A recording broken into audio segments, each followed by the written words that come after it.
Hello everyone and welcome to the Distinct Mastering YouTube channel. My name is Freddie. Today we're going to be talking about a very cool plugin which is actually free.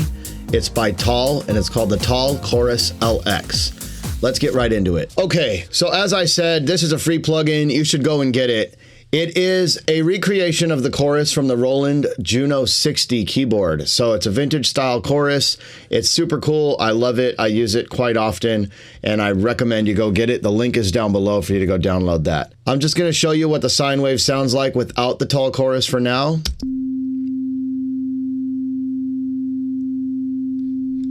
And now if I turn it on, you hear it working. Making it wide, moving it, swirling it. Here's more. None. There's the width all the way down. Now here's number 2. So you can hear this one is more lush, more wide.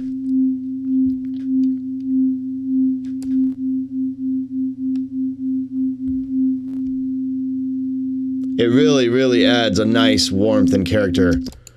Now here's both.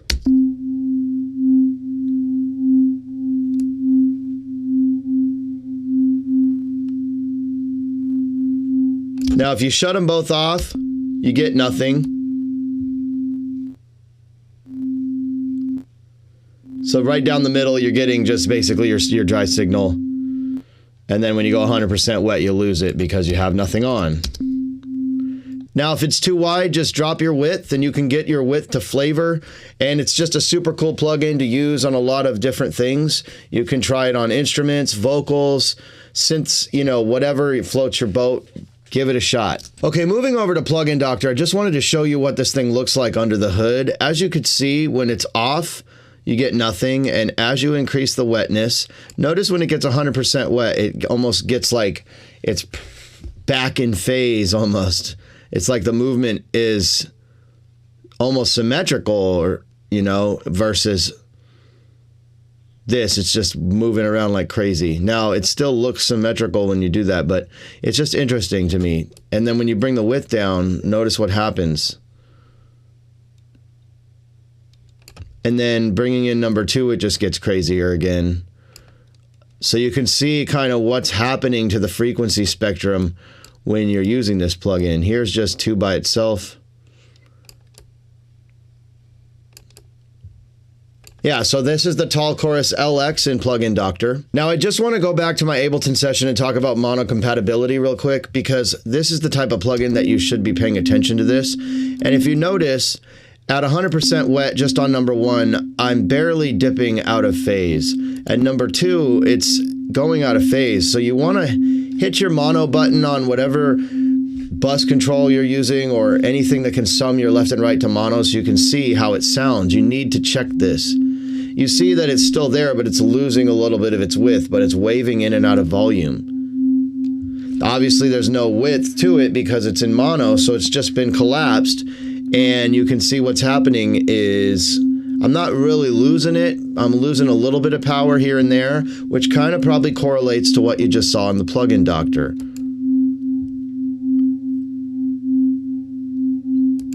So do pay attention to that. Okay, here I've got an Ableton session that I'm working on. I just started the other day, and it's still in the production phase. It's not fully mixed, but I'm going to show you a couple places that I actually used the Tal chorus so you can see what it sounds like in context. Okay, so moving into the vocal, this is what the vocal sounds like without the Tal chorus. This party is the best party.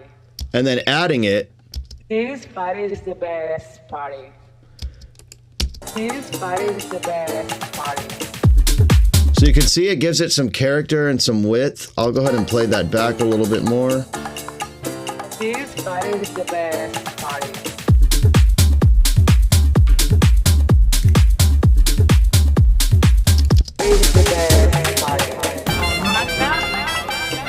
So that's one place that I used it, vocals. It's a great way to kind of get the vocal in a little bit out of the way in the mid and kind of give it its own space and some character and some warmth. Another thing that I used the Tal chorus on was this trumpet.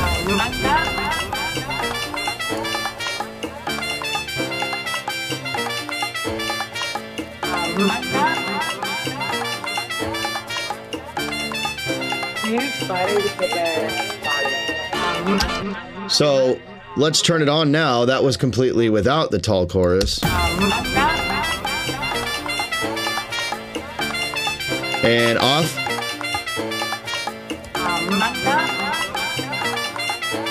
It just thickened it up and it made it more lush and kind of spread it out a little bit more. I also have a dimension expander on it, but this is just some contact instrument from Native Instruments Cuba, and it just kind of gave the horn a little bit more flavor. I'll probably add some saturation when I get to mixing this a little bit more and just kind of get that a little bit more flavorful, but you know, the Tal chorus is a magical little plugin. Another thing that I used it on was this tone that I created. And let me go ahead and solo this for you. I'm going to turn this up, so we're at minus 22. Let's go to minus 12. And without the Tal chorus. And now that's with. So it really brings that to life. Let's play this in context.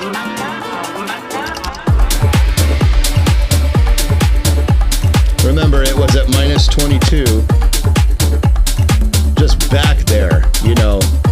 I've talked about how to create these type of ambient tones in previous videos. If you're curious, leave me a comment and I will drop you some links. I'm going to mute this.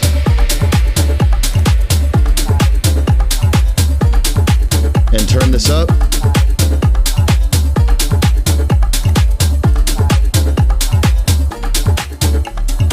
Okay, so that is a free plugin by Tal, and it is the Tal Chorus LX. I hope you enjoyed this video. If you found it useful, please do consider subscribing to my channel, hitting the bell notification to stay up to date on future videos, and don't forget to hit the like button. Drop me a comment if you have any questions, comments, and I'd like to know what you'd like to see in future videos.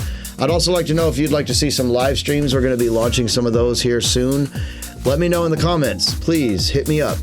And I will catch you on the next one. Peace.